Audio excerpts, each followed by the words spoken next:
Radhe Radhe guys, this is the fourth lecture on the chapter vector algebra. In the earlier lecture we discussed these 5 points or topics. In this lecture we will begin from the position vector, actually what position vector is, and let's see how much topics we are covering in this lecture. So in the previous lecture we discussed the properties of vector, and I have given you the few questions on behalf of these certain topics, and I hope you have solved this. If you have any problem, there will be another lecture on the questions in which the solution will be discussed, but in this lecture we will discuss the position vector. So let's begin. भाई position vector क्या होता है? तो सबसे पहले चलो हमारा point पे ये सब चीज़ हम देख रखे हैं already. Yes, this is position vector. देखो पोजीशन वेक्टर क्या होता है, तो नॉर्मल से अगर बात करूँ तो पोजीशन वेक्टर एक छोटी सी चीज़ है, बस समझो. जैसे कि मान लो आप यहाँ पे कोई खड़े हो, तो आप अपना लोकेशन बताने के लिए, लोकेशन मतलब पोजीशन बताने के लिए कैसे बताओगे कि मान लो आप एक रोड पे हो, रोड पे आप क्या हो, खड़े हो यहाँ पे, तो आप कैसे बताओगे कि आप कहाँ पे हो? तो आपको किसी न किसी रेफरेंस लेना पड़ेगा. यहाँ से मान लो यहाँ पे हनुमान मंदिर है, हनुमान मंदिर से मैं यहाँ पे इतना डिस्टेंस पे हूँ, और आप अगर ऐसे बता दिए तो इसे क्या बोल देते हैं, पोजीशन. मतलब उस पोजीशन पे आप हो. तो ये जो आपने हनुमान मंदिर कंसिडर किया था इसे हम बोलते हैं फिक्स्ड पॉइंट. क्या बोलते हैं? Fix point.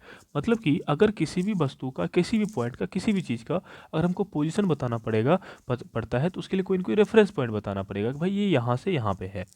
तो सिमिलरली इन द वेक्टर अगर कोई पोजीशन है या पॉइंट है यहाँ पे, तो इस पॉइंट के कोई बताने के लिए कि एक पॉइंट कहाँ पे है, तो उसके लिए हम एक फिक्स पॉइंट मान लेते हैं. ये जो फिक्स पॉइंट होता है उसी को हम लोग क्या बोल देते हैं, ओरिजिन, है ना. और इस ओरिजिन से इस पॉइंट के बीच का डिस्टेंस कितना है उसी को बोल देते हैं पोजीशन वेक्टर. तो पोजीशन क्या हुआ कि, और मतलब कि आप ओरिजिन से कहाँ पे, मतलब अपना आप लोकेशन बताए हो किसी एक पॉइंट के रेफरेंस में, तो आपका पोजीशन हो गया. और उस पोजीशन का उस फिक्स्ड पॉइंट से आपका पोजीशन के बीच का क्या डिफरेंस है, इसी को हम लोग क्या बोल देते हैं, position vector. So that's it. So यहाँ पे पोजीशन वेक्टर क्या हो जाएगा, इसका ओपी इसका क्या हो जाएगा, पोजीशन वेक्टर हो जाएगा. इसका ये पोजीशन यहाँ वेक्टर ये हो जाएगा, है ना. अब ये जो पोजीशन वेक्टर है, क्या इसको पोजीशन ऑफ वेक्टर, पोजीशन जो वेक्टर है ये किसका है, पी का है. किसके रिस्पेक्ट में, ओ के रिस्पेक्ट में. इसीलिए इसे बोल देंगे position vector of P with respect to O. Got it. Let's move further. Next है A B in the terms of position vector of A and B. देखो यहाँ पे एक पॉइंट ए है, एक पॉइंट बी है, तो यहाँ से अगर इसका अगर पोजीशन देखेंगे तो इसका पोजीशन वेक्टर क्या हो जाएगा, ए, और इसका पोजीशन वेक्टर क्या हो जाएगा, बी. क्योंकि ओरिजिन से ये बी पॉइंट बी डिस्टेंस पे है और ए पॉइंट कहाँ से है, ए डिस्टेंस पे है ना. अगर इस दोनों पोजीशन वेक्टर का अगर जोड़ेंगे तो हमको ये क्या हो जाएगा, ये एक्स्ट्रा तीसरा जो है आपको इसका सम हो जाएगा. दिस इज़ व्हाट यहाँ पे हमने मेंशन किया कि कोई बड़ी चीज़ नहीं है, बस हमने पीछे जो पढ़ा हुआ था वही चीज़ हम यहाँ पे देखें. यहाँ पे ट्रायंगल लॉ लग रहा है कि दो पोजीशन वेक्टर है, यहाँ पे क्या है, दो पोजीशन वेक्टर है, एक इधर है और एक इधर है. तो इस दोनों को अगर हम जोड़ेंगे तो ये हमारा क्या हो जाएगा, इस दोनों पोजीशन वेक्टर का सम हो जाएगा. तो वही यहाँ पे पोजीशन वेक्टर ओ है और पोजीशन वेक्टर यहाँ पे ओ बी है, और ये दोनों को जोड़ेंगे तो किसके बराबर होगा, ओ बी के बराबर होगा, सॉरी ए बी के बराबर होगा. किसके बराबर होगा, ए बी के बराबर. O A plus A B, O A plus A B equal to क्या हो जाएगा, ओ बी. या फिर यहाँ पे ओ ए प्लस ओ बी को जोड़ेंगे तो ये आ जाएगा, या फिर ओ बी माइनस ओ ए. देखो यहाँ पे माइनस कहाँ से आ रहा है, इस चीज़ को देखो. हम जब पढ़े हुए थे ट्रायंगल लॉ तो इसमें देखा था कि जो साइड होना चाहिए कॉन्सिक्यूटिव होना चाहिए, लेकिन यहाँ पे देखोगे ये भी इधर जा रहा है और ये भी क्या हो जा रहा है, इधर जा रहा है. तो इसको कॉन्सिक्यूटिव करने के लिए अगर निगेटिव साइन लगा देंगे तो इसका मतलब क्या हो जाएगा, अपोजिट. अगर निगेटिव साइन अगर लगा देते हैं तो क्या बन जाएगा, अपोजिट. मतलब ये किधर चला जाएगा, इधर चला जाएगा. इसीलिए ओ बी अब माइनस ओ ए हो जाएगा. क्या हो जाएगा, माइनस ओ ए. तो बराबर क्या हो जाएगा, माइनस ओ ए. सॉरी हमने ए बी को उल्टा कर दिया. यहाँ पे बस पॉइंट सेम ही है, हमको ओ ए बोल रहा है, दिस इज़ द ओ ए. अब देखो ये इधर जा रहा है, ये इधर जा रहा है, इसके बताने के लिए हम क्या करेंगे, इसको इधर कर देंगे. क्या कर देंगे, इधर. सो अगर हम इधर कर देते हैं तो ओ ए माइनस ओ बी को हम क्या लिख सकते हैं, बी माइनस ए. इसको क्या बोल सकते हैं, बी माइनस ए, क्योंकि ओ बी और ये ओ ए है. तो ओ ए को हमने ये क्या किया, डायरेक्शन चेंज किया, और जैसे ही डायरेक्शन अप चेंज कैसे किया, अपोजिट डायरेक्शन में, तो वहाँ पे साइन लगा देंगे माइनस ए. तो क्या बन जाएगा आपका, बी माइनस ए, है ना. तो ए बी जो है आपका, ये जो ए बी है वो क्या है, position vector of B, B के पोजीशन वेक्टर और ए के पोजीशन वेक्टर का डिफरेंस है ना.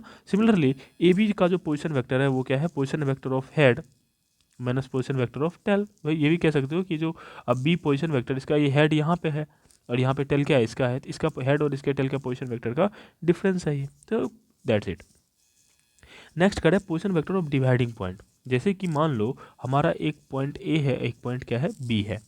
अब क्या है, इस पॉइंट ए का जो पोजीशन वेक्टर है वो ए है, और इस पॉइंट का जो पोजीशन वेक्टर है वो बी है, और इसको एक पॉइंट सी है जो दो भागों में बांटता है ना। ये जो ए बी वैक्टर है, इस ए बी वैक्टर को, मतलब ये जो ए बी पॉइंट हो ना, ए बी क्या हो जाएगा, ये बी माइनस ए हो जाएगा। क्या हो जाएगा, बी माइनस ए। ये जो बी माइनस ए है मीन्स ए बी वैक्टर है, इसके बीच में एक पॉइंट है सी, और ये सी क्या कर रहा है, इस वेक्टर को दो भागों में डिवाइड कर रहा है। किस रेशियो में, N is to M ratio N में। तो फिर इसका जो ये जो वेक्टर है, इस पोजीशन का जो इस ये जो डिवाइड करने वाला पॉइंट है, उसका पोजीशन वेक्टर क्या होगा। देखो फिर से मैं बता रहा हूँ, मान लो ए बी एक कोई पॉइंट है, ए बी क्या है, एक पॉइंट है, तो ए का जो पॉइंट है उसका पोजीशन वेक्टर ए है, और बी का जो पॉइंट है उसका पोजीशन वेक्टर बी है। तो इसको मिलाने वाला लाइन एक वेक्टर होगा, है ना। देखे हुए थे हम। यहाँ पे क्या है कि इस पॉइंट को, यहाँ पे कोई सी पॉइंट है जो इस दोनों को क्या कर रहा है, डिवाइड कर रहा है। तो किस रेशियो में, एम इज टू एन में। तो यहाँ पे एक पॉइंट हो गया, तो इस पॉइंट का पोजीशन वेक्टर क्या होगा, मतलब ओरिजिन से डिस्टेंस क्या होगी। तो इसके लिए क्या हो गया आपका, ओरिजिन से डिस्टेंस के लिए हम कैसे निकालेंगे। तो इसका एक फॉर्मूला होगा, यहाँ इसका पोजीशन वेक्टर ओ सी होगा। तो ओ सी बराबर क्या हो जाएगा, एम इंटू बी, ये जो एम रेशियो है इसी, और ये वेक्टर बी, और N is to A by M plus N. तो हमारा जब इंटरनल डिवीजन होगा, इंटरनल डिवीजन मतलब इस लाइन को बीच में कहीं पे काटेगा, तो हम इस तरह से फॉर्मूला से क्या करेंगे, निकालेंगे। नेक्स्ट आता है एक्सटर्नल डिवीजन। अब जैसे कि मान लो यहाँ पे ए पॉइंट है और ये बी पॉइंट ऑलरेडी है, और इस पे जो एक एक्स्ट्रा पॉइंट है, इस लाइन पे जो पॉइंट है, ये इस दोनों पॉइंट के बाहर है, यहाँ पे है। पहले क्या था, इस पॉइंट के बीच में था, इसलिए इसे इंटरनल डिवीजन कहते थे। अब ये जो पॉइंट है वो बाहर है, तो मान लो ये एम है और ये क्या है, एन है ना। तो ये एम है और ये क्या हो जाएगा, एन। तो एम इज टू एन में इसको, ये क्या है, डिवाइडेड है, एम इज टू एन में क्या है, ये पूरा डिवाइडेड है। तो अब ये जो एक्स्ट्रा पॉइंट सी हुआ, इसका पोजीशन वेक्टर क्या होगा, मतलब ओरिजिन से कितना डिस्टेंस पे होगा। तो इसका जो फॉर्मूला होता है, M into B minus N A, N into A by M minus N. तो ये हो जाता है आपका एक्सटर्नल डिवीजन का फॉर्मूला। एक्सटर्नल डिवीजन मतलब समझे क्या, कि जो पॉइंट है, दो पॉइंट, इस दोनों पॉइंट के बाहर में कोई तीसरा पॉइंट होगा, है ना। इंटरनल मतलब उसी में कहीं ना कहीं क्या होगा, पॉइंट होगा। This is what external division means. यहाँ पे एक्स्ट्रा दिया हुआ है, position vector of mid point, position vector of mid point is A plus B by two. अगर मान लो कि एक पोजीशन वेक्टर ऐसे मान लो कि इस यही है, अभी मैं बोल दूँ कि यही आपका पोजीशन वेक्टर ये वाला, और इसका इसके बीच में कोई मिड पॉइंट, ये मिड पॉइंट पे क्या करे, बराबर कराती है, एम एन एन क्या हो जाएगा, बराबर हो जाएगा, एम और एन क्या हो जाएगा, बराबर, क्योंकि मिड पॉइंट पे होगा तो एम एन बराबर हो जाएगा। जब एम एन बराबर हो जाएगा तो एम को एम लिख सकते हैं हम यहाँ पे। तो ऑब्वियसली आप देखोगे कि क्या हो जाएगा, ए प्लस बी बाई टू हो जाएगा, अगर इंटरनल डिवीजन है तब। तो यहाँ पे देखो, तो ये बीच में काट रहे थे, दोनों अगर बराबर बीच में अगर ये काट रहा है, तो एम बराबर एन हो जाएगा, अगर बीच में काटेगा तो इसमें वैल्यू पुट करो, तो एम बी प्लस एन को भी हम एम लिख सकते हैं, एम प्लस एम, या एन भी मान सकते हो जब दोनों बराबर हो जाएगा, क्योंकि मिड पॉइंट में एक ही होता है। तो M into M A plus sorry B plus A हो जाएगा, अब बाय टू एम हो जाएगा, इसको काटोगे तो क्या हो जाएगा, ए प्लस बी बाय टू। यही कह रहा है कि अगर आपका मिड पॉइंट में कहीं किसी वेक्टर का आप काटो तो उसका पोजीशन वेक्टर क्या होता है, A plus B by two होता है ना। If A B C are the position vector of the vertices of the triangle, एक ट्रैंगल है, उसका आपको क्या हो, आपका ए बी सी क्या है, आपका पोजिशन वेक्टर है। तो क्वेश्चन इज दिस कि उसका पोजिशन वेक्टर, उसका जो सेंट्रॉइड होगा उसका पोजिशन वेक्टर क्या होता है। तो A plus B plus C by three होता है ना। सेंट्रॉइड क्या होता है, सेंट्रॉइड इज द ये पॉइंट जहाँ से तीनों वर्टेक्स क्या हो, बराबर होते हैं, हम लोग क्या बोलते हैं, सेंट्रॉइड। नेक्स्ट इंपॉर्टेंट टिप्स है, if A B C are the positive vectors of the vertices of the tetrahedron. Tetrahedron कैसा दिखता है, ऐसे होगा, ऐसे होगा, सॉरी नहीं, ये ना मतलब चार ट्रायंगल से घिरा हुआ पोर्शन होता है, परहैप्स मैं बना ना पाऊँ।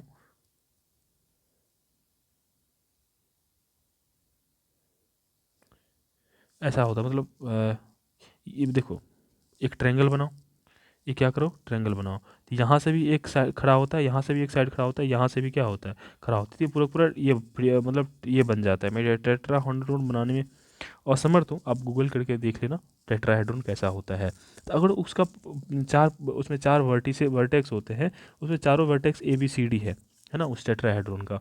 मतलब टेट्राहेड्रॉन में 4 ट्रायंगल से एक क्लोज फिगर बनाना होता है, मतलब उसमें 4 फेसेस होते हैं, ट्रायंगुलर फेस। तो उसका सेंट्रोइड का फॉर्मूला क्या होता है, a + c + d a + b + c + d/4 होता है। आई होप आपको क्लियर होगी। इसके बेसिस पे कुछ क्वेश्चंस हैं, आप इसको ट्राई करना है बनाने का। नहीं बनेंगे तो फिर हम इसके लिए सेपरेट लेक्चर देंगे। जैसे कि ऊपर वाला वीडियो था उसके लिए हम अलग लेक्चर रखेंगे, और ये इसमें जो क्वेश्चंस आएंगे इसका अलग होगा। और इसका जो उस लेक्चर का वीडियो का जो लिंक होगा वो मैं इसमें कमेंट सेक्शन में दे दूंगा, ताकि आप डायरेक्ट सॉल्यूशन देख सको आपने सही बनाया कि नहीं बनाया था। These are the question based on the certain topics which we have discussed. तो वो टॉपिक हमारा खत्म हो जाता है। नेक्स्ट आता है linear combination of vectors. Next क्या आता है, लीनियर कम्बिनेशन ऑफ वेक्टर। ये लीनियर कम्बिनेशन क्या होता है, देखो अगर एक वेक्टर को 2-3 वेक्टर के सम के रूप में हम क्या कर देते हैं, एक्सप्रेस कर देते हैं। जैसे कि मान लो एक वेक्टर ए जो है ये वेक्टर बी अब प्लस वेक्टर सी है। हम पढ़ रखे हैं कि अगर मान लो ये एक वेक्टर ए है, ये मान लो वेक्टर क्या है बी है, और ये वेक्टर क्या है मान लो सी है, तो हमारा ये जो वेक्टर होगा क्या होगा बी प्लस सी। तो ये जो वेक्टर है वेक्टर इसका हमने मान लिया आई, तो ये जो है बी प्लस सी के फॉर्म में है ना, मतलब 2 वेक्टर का क्या है सम के फॉर्म में है। तो अगर हम 2 या 2 से अधिक वेक्टर का सम के फॉर्म में अगर किसी एक वेक्टर को एक्सप्रेस कर सकते हैं तो उसे ही बोल देते हैं लीनियर कॉम्बिनेशन। जैसे कि यहाँ पे एक आर वेक्टर है, ये यहाँ पे क्या है आर वेक्टर है, जो A B C D E F G H बहुत सारे वेक्टर के सम के बराबर है, तो उसे हम लोग क्या बोल देंगे लीनियर कॉम्बिनेशन। Got it. अगर कोई वेक्टर को, फिर से ध्यान से सुनो, अगर कोई वेक्टर को किसी और 2-3-4 वेक्टर के सम के रूप में अगर एक्सप्रेस कर दें तो क्या हो जाएगी, लीनियर कॉम्बिनेशन ऑफ वेक्टर बोलते हैं। कोई डाउट? तो आई होप आपको ये पॉइंट भी समझ में आ गया कि लीनियर कॉम्बिनेशन ऑफ वेक्टर क्या होता है। नेक्स्ट आता है collinear and non collinear vectors. देखो ध्यान से समझना, कोलिनियर और नॉन कोलिनियर वेक्टर्स क्या होते हैं। ऑब्वियसली कोलिनियर वेक्टर हम लोग ऑलरेडी पढ़ रखे हैं, कोलिनियर क्या होता है और नॉन कोलिनियर क्या होता है। पहले हम इस चीज़ को देखते हैं और इसके बाद हम आपको बताते हैं कि क्या होता है। Let A and B be the 2 collinear vectors. मान लो कि ए और बी क्या है, 2 कोलिनियर वेक्टर है। Let X be the unit vector in the direction of A, मतलब ए वेक्टर है वो किस डायरेक्शन में जा रहा है, तो एक्स कैप के डायरेक्शन में जा रहा है। Then unit vectors in the direction of B is X और minus X according to A and B are like unlike parallel vectors. Now A is equal to X. इतना देखो, collinear means क्या होता है, पैरेलल वेक्टर। कोलिनियर मीन्स क्या होता है, parallel vector. अब यहाँ पे क्या है कि जैसे मान लो 2 वेक्टर है, क्या है 2 वेक्टर, तो पैरेलल वेक्टर्स हैं। तो अब देखो अगर कोई 2 वेक्टर पैरेलल है, तो एक वेक्टर मान लो ये है जो कि यहाँ पे माने थे ए, और ये एक वेक्टर जो इसके पैरेलल होगा या तो इस डायरेक्शन में जा सकता है या फिर इस डायरेक्शन में जा सकता है। तो अगर ये इसके डायरेक्शन को हम एक्स कैप मानते हैं तो ये भी एक्स कैप हो सकता है या फिर माइनस एक्स कैप हो सकता है ना। पैरेलल है तो इसके डायरेक्शन में या 2 ही ऑप्शन है, अगर पैरेलल है तो 2 ऑप्शन है, या तो इधर जाएगा या फिर वो इधर जाएगा। तो वही कह रहा है अगर कोई मान लो वेक्टर ए है, अगर वो एक्स डायरेक्शन में जा रहा है तो उसके जो कोलिनियर होगा, मतलब उसका कोलिनियर क्या होगा बी, मतलब उसका पैरेलल कौन होगा बी, या तो एक्स डायरेक्शन में जाएगा या फिर माइनस एक्स डायरेक्शन में जाएगा। That is what. तो ए बराबर क्या लिख सकते हैं, मैं A magnitude of A into X cap ये बता रहा है डायरेक्शन, और ये magnitude of A is the magnitude of that vector.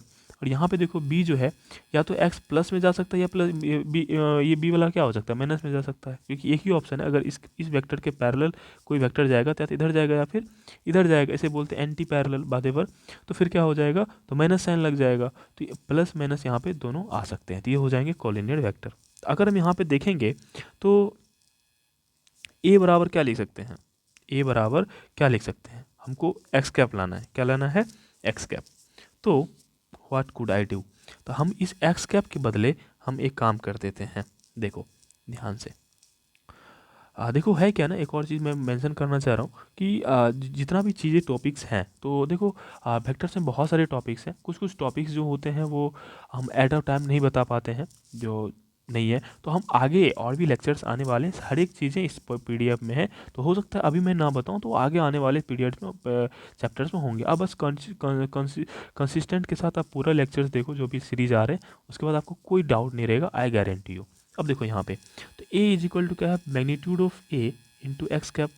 अब यहाँ पे हमारे क्या है B is equal to plus minus magnitude of B X cap. तो यहाँ से अगर हम एक्स कैप का वैल्यू निकालना चाहेंगे तो क्या हो जाएगा B by magnitude of B. अब इसे वैल्यू पुट कर देते हैं, तो ए इज इक्वल टू क्या हो जाएगा magnitude of A into B by magnitude of B. अब इस बी को हम क्या लिख सकते हैं magnitude of B into X cap लिख सकते हैं। इस बी को मैग्नीट्यूड ऑफ बी लिख सकते हैं। तो इसको हम अरेंज करेंगे तो magnitude of A by magnitude of B into magnitude of B into X cap, ये लिख सकते हैं। अब देखो इसको हम क्या लिख सकते हैं, मैग्नीट्यूड ऑफ बी को हम क्या लिख सकते हैं, और ये प्लस माइनस आ जाएगा, ये क्या आ जाएगा प्लस माइनस, तो ये प्लस माइनस बाहर आ जाएगा तो क्या हो जाएगा plus minus magnitude of A by magnitude of B और बी मैग्नीट्यूड और एक्स कैप। तो ये जो पूरा का पूरा पोर्शन आप दिख रहे हो ये क्या है आपका कांस्टेंट है, ये क्या है कांस्टेंट है। तो यहाँ पे क्या लिख सकते हैं, सॉरी ये एक सेकेंड थोड़ा सा यहाँ पे एक्स्ट्रा ये कर दिए हैं। तो यहाँ पे हम क्या कर सकते हैं, हम यहाँ पे बी वेक्टर और एक्स को हम क्या लिख सकते हैं, इसको वेक्टर बी लिख सकते हैं, क्या लिख सकते हैं वेक्टर बी। तो हम इसको इस तरह से सजा सकते हैं प्लस माइनस वेक्टर ए व वेक्टर बी इंटू बी, ये बी कम्प्लीटली वेक्टर है ना मैग्नीट्यूड विद डायरेक्शन। तो ये देखो ये कांस्टेंट पोर्शन है, ये क्या है कांस्टेंट पोर्शन है। कैसे कांस्टेंट हुआ, क्योंकि ये भी मैग्नीट्यूड और ये भी मैग्नीट्यूड प्लस माइनस जो भी हो लेकिन ये क्या है कांस्टेंट है। तो अगर इस कांस्टेंट को हम अगर मान लेते हैं लैम्डा तो ए इज इक्वल टू क्या लिख हो जाएगा लैम्डा बी, क्या हो जाएगा A is equal to lambda B. तो यहाँ से एक और चीज़ आता है कि दो अगर वेक्टर पैरेलल है तो उसको हम ए इक्वल टू लैम्डा बी के फॉर्म में लिख सकते हैं, जहाँ लैम्डा क्या है स्केलर है मतलब मैग्नीट्यूड है, वो वेक्टर पोर्शन नहीं है। तो यहाँ से एक और टर्म हम क्या ले सकते हैं, यहाँ से ले सकते हैं। Next topic is relationship between two parallel vectors. If A and B be two parallel vectors, मान लेते हैं कि ए और बी क्या है दो पैरेलल वेक्टर्स है, देन देयर एग्जिस्ट स्केलर के, अगर कोई उसकी कोई एक स्केलर है के, यहाँ पे हमने के मान रखा but lambda it could be possible, तो ए इज इक्वल टू क्या होगा के बी। यही तो हमने स्टेटमेंट यहाँ से देखा है कि अगर दो पैरेलल वेक्टर्स हैं तो उसको इस फॉर्म में लिख सकते हैं। कैसे लिख सकते हैं, तो यहाँ से हमने ये चीज़ देखा है, यहाँ से हमने पूरा पूरा क्या कर लिया ड्राइव कर लिया है। सो that is there exists to be non-zero scalar quantities x and y so that x a plus y b is equal to 0। अब जैसे कि मान लो a बराबर हम क्या लिख सकते हैं लैम्डा b, तो b बराबर क्या लिख सकते हैं 1 बाय लैम्डा a, इसको मान लेते हैं y, इसको मान लेते हैं क्या इसको लैम्डा, इसको मान लेते हैं x। तो हम इसको क्या लिख सकते हैं, तो हम इसको अगर दो वेक्टर है तो हम इसको क्या लिख सकते हैं कि X A plus Y B equal to क्या लिख सकते हैं 0। तो यही है फॉर्म में, अगर एक पैरेलल वेक्टर्स है दो पैरेलल वेक्टर्स है तो उसको हम इस फॉर्म में लिख सकते हैं। कोई डाउट यहाँ पे, नो। नेक्स्ट आता है if an B A two non zero non parallel. हमने तो पैरेलल का वेक्टर का तो प्रॉपर्टी देख लिया सर, अगर कोई वेक्टर पैरेलल है तो हम उसको किस फॉर्म में एक्सप्रेस कर सकते हैं, एक तो फॉर्म तो ये वाला हो गया और दूसरा फॉर्म हो गया ये। अगर नॉन पैरेलल है तो उसमें क्या होगा, इस फॉर्म में तो एक्सप्रेस नहीं कर पाएंगे, इस फॉर्म में क्या कर पाएंगे नहीं कर पाएंगे। अगर ऐसा हुआ तो उसमें एक्स और वाई का वैल्यू क्या होगा 0 होगा, इसमें क्या होगा एक्स और वाई का वैल्यू 0 होगा। तो नॉन पैरेलल में क्या होता है एक्स और वाई का वैल्यू 0 और पैरेलल में एक्स और वाई का वैल्यू 0 नहीं होता है। तो यहाँ से दो चीज़ हमने देखा कि parallel vectors and non parallel vectors में क्या डिफरेंस है। तो पैरेलल वेक्टर्स को हम X A plus Y B is equal to 0 को फॉर्म में हम डिस्क्राइब कर सकते हैं, but in the non parallel vectors ऐसा नहीं कर सकती। यहाँ पे वहाँ पे एक्स इज इक्वल टू 0 फिर वाई इक्वल टू 0 होगा, तो वो आपका नॉन पैरेलल वेक्टर्स हो जाएंगे। तो यहाँ पे हम वन वे में अगर इसको डिस्क्राइब करेंगे तो अगर x A plus Y B is equal to 0 है तो यहाँ से 3 कंडीशन बन सकते हैं। यहाँ इसके क्या बन सकते हैं 3 condition, X A plus Y B is equal to क्या है 0 है, तो यहाँ से 3 कंडीशन क्या बन सकते हैं, क्या या तो ए वेक्टर ए और वेक्टर बी दोनों 0 हो, है ना, तो दोनों 0 हो जाएगा तो 0 हो जाएगा, है कि नहीं है, ठीक है। या तो x 0 हो जाएगा y 0 होगा तब भी 0 वैल्यू आ जाएगा। तो जब ये दोनों केस होगा तो वो नॉन पैरेलल होगा, क्या होगा नॉन पैरेलल होगा। लेकिन अगर ये दोनों केस में 0 नहीं हुआ तो वो दोनों एक दूसरे के क्या होगा पैरेलल होगा। तो ये हो गया आपका वेक्टर फॉर्म में। तो हमने पैरेलल और नॉन पैरेलल वेक्टर्स के बारे में हमने देखा, और यहाँ पे जो कोलिनियर वेक्टर्स था नॉन कोलिनियर वेक्टर्स था उसी को पैरेलल या फिर नॉन पैरेलल बोलते हैं।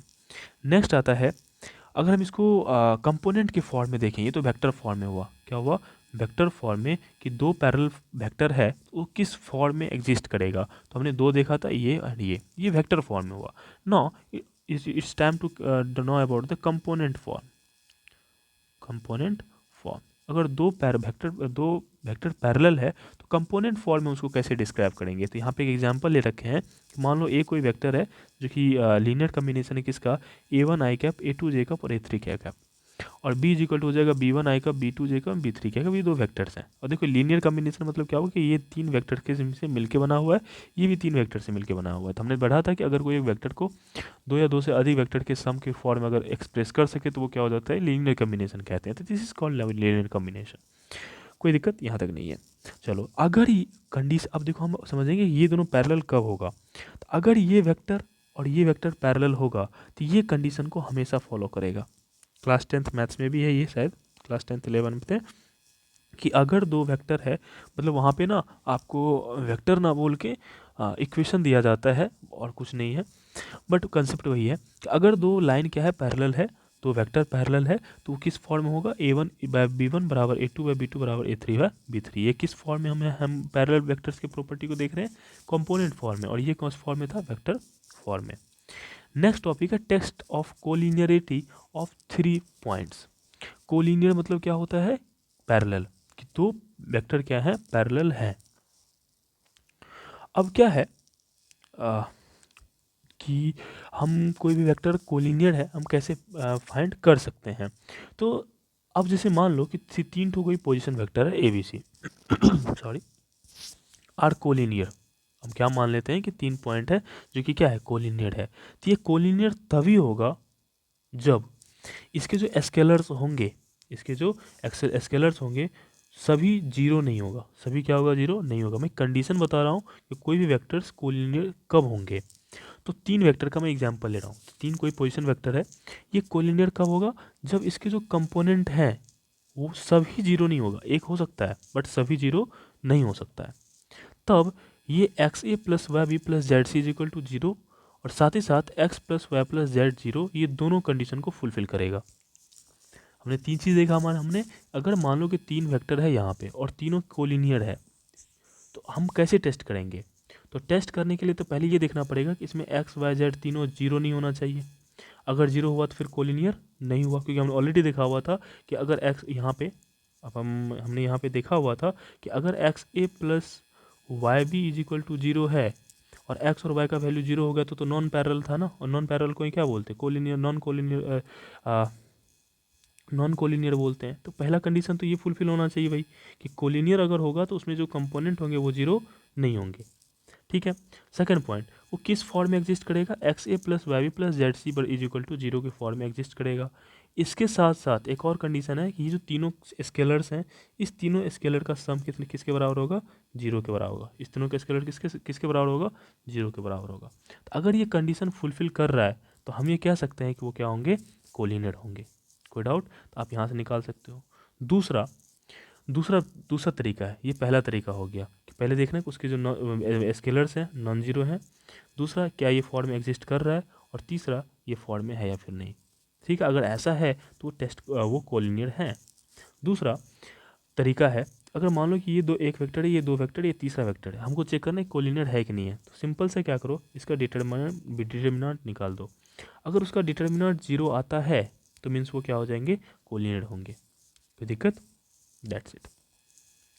नेक्स्ट आता है कोप्लेनेटरी। कोप्लेनेटरी मतलब हमने देखा था तो वेक्टर कोप्लेनर कब होते हैं, जब एक ही प्लेन में एग्जिस्ट करते हैं। तो दो वेक्टर कोप्लेनर है, हम कैसे फाइंड आउट करेंगे। तो let A and B be given non zero non collinear vectors. दो वेक्टर हैं जो कि नॉन जीरो है, मतलब जीरो वेक्टर्स वो नहीं है, और नॉन कोलिनियर वेक्टर मतलब नॉन कोलिनियर मतलब वो पैरेलल नहीं है, वो पैरेलल नहीं है। तो then any vectors are coplanar with a and b can in uniquely express as they r is equal to x a plus y b। क्या कह रहा है कि अगर कोई दो वेक्टर है, हम यहाँ पे तीन वेक्टर्स का कोप्लेनेटरी बोल रहे हैं, तीन वेक्टर्स का यहाँ पे क्या कर रहे हैं, कोप्लेनेटरी देख रहे हैं कि अगर तीन वेक्टर्स कोप्लेनर कब होंगे। तो तीन वेक्टर हमने कौन कौन लिया है, एक आर लिया है, एक ए लिया है, एक बी लिया है। अब यहाँ पे जो आर है इस दोनों के लीनियर कम्बिनेशन में एक्सप्रेस हो रहा है। अगर लीनियर कम्बिनेशन में क्या हो रहा है, एक्सप्रेस हो रहा है, तो तीनों क्या है, यूनिकली वो क्या है, कोप्लेनर है। जैसे कि r is equal to x A plus y. देखो एक्स और वाई जो है ये क्या कहते हैं, आपका मैग्नीट्यूड कोई वैल्यू है, स्केलर वैल्यू है 2 3 4 5, that's not the big deal. A and B is the two vectors और R is a vector. So R vector जो है ए और बी वेक्टर के फॉर्म में एक्सप्रेस हो पा रहा है। अगर ऐसा है तो कोप्लेनर होगा। तो तीन वेक्टर्स कब कोप्लेनर होगा, जब तीनों वेक्टर में से कोई एक वेक्टर रेस्ट दो वेक्टर का लीनियर कम्बिनेशन हो। कोई एक वेक्टर क्या हो, दूसरी रेस्ट दो वेक्टर का लीनियर कम्बिनेशन हो, तो उसे हम लोग बोल देंगे कि क्या है, कोप्लेनर है। ऐसा नहीं सिर्फ यहाँ पे आर ही कोई एक ही होगा, तीनों में से तीनों होगा या फिर तीनों है ना, तो वो क्या हो जाएंगे, आपके कोप्लेनर होंगे। नेक्स्ट, टेस्ट ऑफ कोमिटर 4 पॉइंट। अगर आपको 4 पॉइंट दे देंगे तब कैसे चेक करोगे सर? तो 4 पॉइंट चेक करने का तो कंडीशन है कि वही चीज़ें हैं कि एक्स वाई जेड यू, यहाँ पे हमने 4 ठो स्केलर लिया हुआ है। 4 वेक्टर कौन कौन लिए हम यहाँ पे, ए बी सी डी। इनके ए बी सी डी जो है, इनके जो क्या कहते हैं स्केलर्स होंगे, वो जीरो नहीं होनी चाहिए। सॉरी, 3 वेक्टर है, 3 वेक्टर का तो हम कंडीशन देख लिया। अगर 4 पॉइंट है तो 4 पॉइंट में क्या कंडीशन है, उसके जो स्केलर्स होंगे वो नॉन जीरो होंगे। एक जीरो हो सकता है, यहाँ पे देखो पॉइंट क्या है, नोट ऑल जीरो, सभी एक जीरो नहीं होना चाहिए, है ना। दूसरा पर कंडीशन, एक्स ए plus Y B plus Z C plus U D किसके बराबर होना चाहिए, जीरो के बराबर होना चाहिए। और इसका जो स्केलर है, स्केलर सम क्या होना चाहिए, जीरो होना चाहिए। अगर ये कंडीशन फुलफिल कर रहा है तो मीन्स वो चारों पॉइंट क्या है, कोप्लेनर है। ध्यान रखना, अगर ये हो रहा है और ये नहीं हो रहा है तब भी कोप्लेनर नहीं होगा, है ना। ये हो रहा है, ये नहीं हो रहा है, तब भी कोप्लेनर नहीं होगा। ये तीनों जो है आपको फुलफिल होना चाहिए। नेक्स्ट अगर हम दूसरा तरीका से देखना चाहेंगे तो सर, जैसे कि मान लो हमने यहाँ पे वेक्टर ए मान लिया a1 i का प्लस a2 j का plus a3 k cap, b vector मान लिया b1 i का प्लस b2 j का plus b3 k cap, c vector मान लिया c1 i का प्लस c2 j का plus c3 k cap, and d vector is d1 i का plus d2 j का प्लस d3 k कैप। हमने 4 vectors मान लिए। ये अनदर दूसरा तरीका है। ये क्या है, दूसरा तरीका। अब इसको हमको चेक करना है कि कोप्लेनर है या फिर नहीं है। तो सिर्फ क्या करो, इस सबका डिटर्मिनेंट निकाल दो। क्या कर दो, डिटर्मिनेंट निकाल दो। अगर ये डिटर्मिनेंट निकाल देते हो तो वो क्या होंगे, अगर उसका वैल्यू जीरो आता है तो वो क्या हो जाएगा, कोप्लेनर होगा। तो हमने 4 पॉइंट्स का कोप्लेनरिटी देखा कि 4 पॉइंट्स कोप्लेनर कब होंगे, इस अगर इस फॉर्म में एक्सप्रेस हो रहा है या फिर इस फॉर्म में एक्सप्रेस हो रहा है तो वो कोप्लेनर होंगे। अगर 3 पॉइंट का कोप्लेनरिटी देखेंगे तो अगर ऐसा है तो वो पॉइंट्स क्या होंगे, कोप्लेनर होंगे। नेक्स्ट टॉपिक है linear independence and dependence of vector. देखो इंडिपेंडेंस एंड डिपेंडेंस क्या होता है, इंडिपेंडेंस और दूसरा आता है डिपेंडेंस। अब देखो सिंपल सा टर्म है, चीज़ों को समझो, देखो इतना लंबा चौड़ा खींचा रहेगा, बस ध्यान से सुनो। इंडिपेंडेंस क्या होगा, अगर कोई वेक्टर आर है, कोई वेक्टर क्या है, आर है, अगर ये वेक्टर किसी और वेक्टर के सम के रूप में एक्सप्रेस नहीं कर सकते हैं, मतलब इसका लीनियर कम्बिनेशन पॉसिबल नहीं है। आर वेक्टर को हम vector a plus vector b के फॉर्म में हम एक्सप्रेस नहीं कर सकते, मतलब इसका लीनियर कम्बिनेशन पॉसिबल नहीं होगा, तो इस वेक्टर को हम लोग क्या बोल देंगे, इंडिपेंडेंस वेक्टर। अगर इसको हम लीनियर कम्बिनेशन के फॉर्म में अगर एक्सप्रेस कर दिए तो ये कौन सा वेक्टर हो जाएगा, डिपेंडेंस वेक्टर। आई होप आपको पता समझ में आ गया। इंडिपेंडेंस वेक्टर क्या होंगे कि जब वेक्टर को हम किसी और वेक्टर के सम के फॉर्म में एक्सप्रेस कर देंगे तो हो जाएगा इंडिपेंडेंस। और डिपेंडेंस कब होंगे, जब उसको हम एक फॉर्म में एक्सप्लेन नहीं कर पाएंगे। तो लीनियरली इंडिपेंडेंट वेक्टर और set of non zero vectors, vectors कैसा होना चाहिए, नॉन जीरो होना चाहिए। जैसे यहाँ पे वेक्टर्स दिया हुआ is said to be linearly independent if इतना इज इक्वल टू क्या होगा, जीरो, और ये सभी क्या हो जाएगा, जीरो। अब एक चीज़ देखो, तो आप हमारा एक वेक्टर है, मान लो तो आर वेक्टर, और इस आर वेक्टर को हमने क्या किया, X A vector cap plus Y B cap plus Z C cap हमने मान लो इस फॉर्म में एक्सप्रेस कर दिया। इसके स्केलर्स कौन होंगे, एक्स वाई जेड। तो हम ये बोल दें एक्स बराबर वाई बराबर जेड बराबर जीरो, तो बताओ ये क्या जीरो नहीं है। क्या हम आर को एक्सप्रेस कर पाए किसी और वेक्टर के फॉर्म में, नहीं कर पाए। हमने लिखने का तो लिख दिया, लेकिन कंडीशन क्या दे दिया कि चार तीनों बराबर जीरो है, तो क्या हम इसको और के फॉर्म में एक्सप्रेस कर पाए, नहीं कर पाए। तो जब नहीं कर पाएंगे तो उसे बोल देंगे इंडिपेंडेंस वेक्टर। वही कह रहा है, जो एक बड़ा सा वेक्टर है x1 a1 plus x2 a2 plus x3 a3 xn xn, ये जीरो के बराबर होगा, और साथ साथ इसके जो कॉफिशिएंट होंगे वो क्या होंगे, जीरो। भाई सब मल्टीप्लाई होकर जीरो ही हो जाएगा ना, सब मल्टीप्लाई होकर क्या हो जाएगा, जीरो ही हो जाएगा। तो क्या वो लीनियर इंडिपेंडेंट होगा कि नहीं होगा, दैट्स इट, लीनियर इंडिपेंडेंट होगा। लीनियर डिपेंडेंट वेक्टर क्या होगा कि जब उसका जो सम होगा, अगर किसी दो वेक्टर को किसी अदर वेक्टर के सम के फॉर्म हम क्या कर सकते हैं, एक्सप्रेस कर सकते हैं, तो होता है लीनियर डिपेंडेंट वेक्टर। कैसे, a set of vectors a1 a2 a3 is said to be linear dependent if there exist scalar x1 are not all zero। यहाँ पे ऑल आर जीरो, और ऑल आर जीरो होगा तो ये सभी term क्या हो जाएंगे, जीरो हो जाएंगे, मतलब एक्सप्रेस नहीं कर पाएंगे। बट यहाँ पे क्या करें, not all are zero such that x1 a1 plus x2 a2 plus xn an is equal to क्या होना चाहिए, जीरो होना चाहिए। यहाँ पे जीरो होना चाहिए, लेकिन इसके जो स्केलर्स हैं वो नॉन ऑल जीरो होना चाहिए, सभी जीरो नहीं होना चाहिए। ओके, अगला point, three vectors this one and this one will be linearly dependent. अगर तीन वेक्टर है और उसको हमको चेक करना है कि लीनियरली डिपेंडेंट है कि नहीं है, तो अगर लीनियरली डिपेंडेंट होगा तो इसका बराबर क्या हो जाएगा, जीरो। इसका अगर डिटरमिनेंट निकाल देंगे तो उसका डिटरमिनेंट क्या हो जाएगा, जीरो, तो मतलब वो क्या हो जाएगा, लीनियरली डिपेंडेंट वेक्टर। अभी देखो एक चीज़, अगर किसी भी वेक्टर का अगर हमने ये क्या कर दिया, जीरो के बराबर कर दिया, देखो कॉन्सेप्ट कितना एक दूसरे से कनेक्टेड है। ये मान लो डिटर्मिनेंट है और इस तीनों वेक्टर का डिटर्मिनेंट क्या आ रहा है, जीरो। तो हम ऊपर क्या पढ़े हैं, अगर डिटर्मिनेंट जीरो आ रहा है तो कोप्लेनेटरी होगा। अगर कोई कोप्लेनेटरी वेक्टर है तो उसको लीनियर कम्बिनेशन में क्या कर सकते हैं, ड्राइव कर सकते हैं। अगर कोई वेक्टर कोलिनियर है, क्या है, कोलिनियर है, क्या उसको हम किसी दो तीन वेक्टर के रूप में एक्सप्रेस नहीं कर सकते हैं, डेफिनेटली कर सकते हैं। तो इसका मतलब क्या हुआ कि अगर किसी वेक्टर को हम अगर दो या तीन और फॉर्म में लीनियर कम्बिनेशन में एक्सप्रेस कर देंगे तो वो उसका मतलब वो क्या हो जाएगा, मतलब वो क्या हो जाएगा, लीनियरली डिपेंडेंट वेक्टर, ऑब्वियसली बात है, होगा।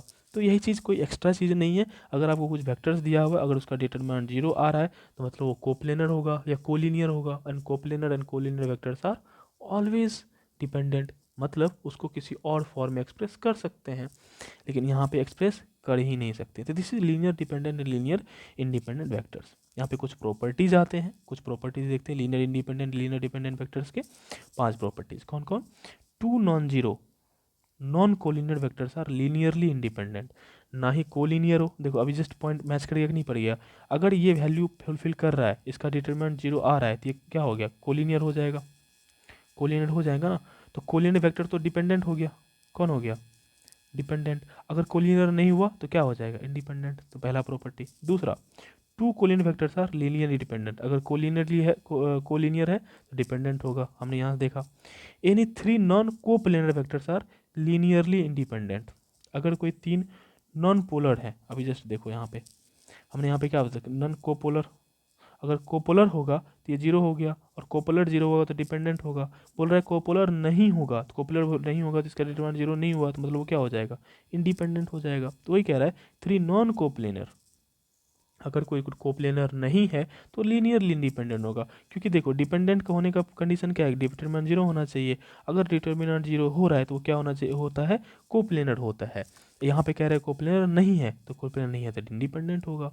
Any three coplanar vectors are linearly dependent, अगर कोप्लेनर है तो क्या हो जाएगा, डिपेंडेंट होगा।